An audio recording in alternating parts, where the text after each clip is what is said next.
Hello everyone, welcome back to my channel. ఈరోజు మీ అందరి కోసం మరొక యూత్ఫుల్ ఎంటర్టైన్మెంట్ మూవీ రివ్యూ తీసుకొచ్చాను. అదేంటో కాదు, సైక్ సిద్ధార్థ. అఫ్ కోర్స్ శ్రీనంద్ నటించినటువంటి సైక్ సిద్ధార్థ అనమాట.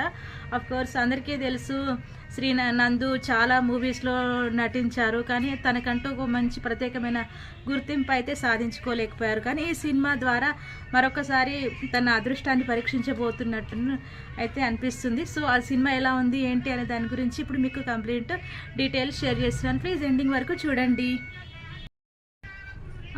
ఈరోజు మూవీస్ వచ్చేసి సైక్ సిద్ధార్థ్. శ్రీనంద్ నటించినటువంటి సైక్ సిద్ధార్థ్. ఇందులో శ్రీనంద్ పేరు వచ్చేసి సిద్ధార్థ అంట. త్రిష అనే అమ్మాయితో లవ్లో పడతాడంట. లవ్లో పడిన తర్వాత తన ఫ్రెండ్ అయినటువంటి మన్సూర్ అనే అబ్బాయితో బిజినెస్ పార్ట్నర్గా అతన్ని చేసుకొని బిజినెస్ అలా రన్ చేస్తూ ఉంటే తన లవర్ అయినటువంటి త్రిష అండ్ మన్సూర్ కలిసి నందుని మోసం చేశారంట.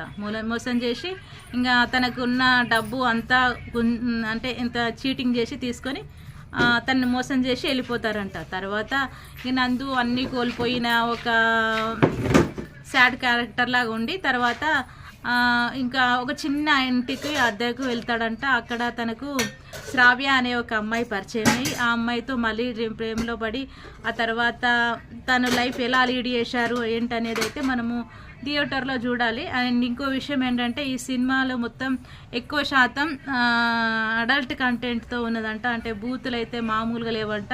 ఎస్పెషల్లీ యూత్కి బాగా అట్రాక్ట్ చేసే విధానంగా మూవీని అయితే తీసిరంట. కానీ పాత స్టోరీ కానీ కొత్తగా చెప్పడానికి ట్రై చేసిర్రు. బట్ ఇక నందుకు ఇది ఒక మంచి బిగ్గెస్ట్ ఆపర్చునిటీగా మారుతుందో లేదో అయితే థియేటర్లో చూసే విధానం బట్టి ఉందంట. ఇంకో ఏంటంటే ఈ మూవీ తీసే విధానం కూడా చాలా కొత్తగా ప్రతి ఒక్క నిమిషము క్యూరియాసిటీగా ఉండేలాగా చేసిరంట. సో ఇలా చూడడం వల్ల కూడా మూవీ కొత్త తరహాలో తీసిన విధానం కూడా జనాలని ఆకట్టుకుంటుందో లేదో అయితే మూవీలో అయితే తప్పకుండా చూడాలి.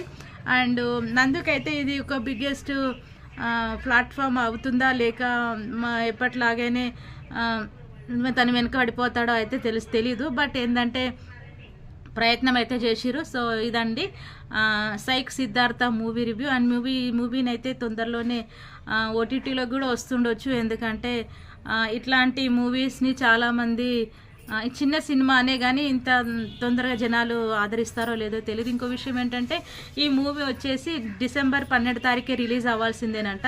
కానీ అప్పుడు మన బాలయ్య బాబుది అఖండ 2 సినిమా ఉండడం వల్ల జనవరి 1కి మార్చుకోవడం జరిగింది. సో ఇప్పుడు జనవరి 1 అంటే ఈరోజు ఈ మూవీ రిలీజ్ అయింది కాబట్టి భారీ అంచనాలతో అయితే నందు గారికి హోప్స్ అయితే పెంచింది ఈ సినిమా. చూద్దాం ఎట్లుంటుందో. రేపు మన ఆడియన్స్ రియాక్షన్ యూత్కి కంప్లీట్ ఎంటర్టైన్మెంట్ ఇస్తుందో లేదో తెలీదు. బట్ ఇదేంటంటే కంప్లీట్ ఫ్యామిలీతో మాత్రం చూడకూడని సినిమా అంట. చాలా అడల్ట్ కంటెంట్స్ ఉన్నాయంట.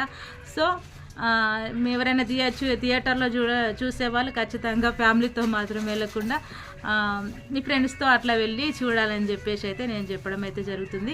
అండ్ ఇంకో విషయం ఏంటంటే ఇందులో మూవీలో అంటే వల్గర్ మాటలు అయితే చాలా ఎక్కువ ఉన్నాయి. సో తీసుకునే విధానం బట్టి ఉంటుంది కాబట్టి anyway congratulations and all the best నందు గారు. మీకు ఈ మూవీ ద్వారా అయినా మంచి గుర్తింపు వచ్చి మీ ఇలాంటి మూవీలు ఇంకా మంచి స్టోరీస్తో మంచి మూవీస్తో మళ్ళీ ముందుకు రావాలని చెప్పేసి మనస్ఫూర్తిగా కోరుకుంటూ all the very best for psych Siddhartha movie. Thank you.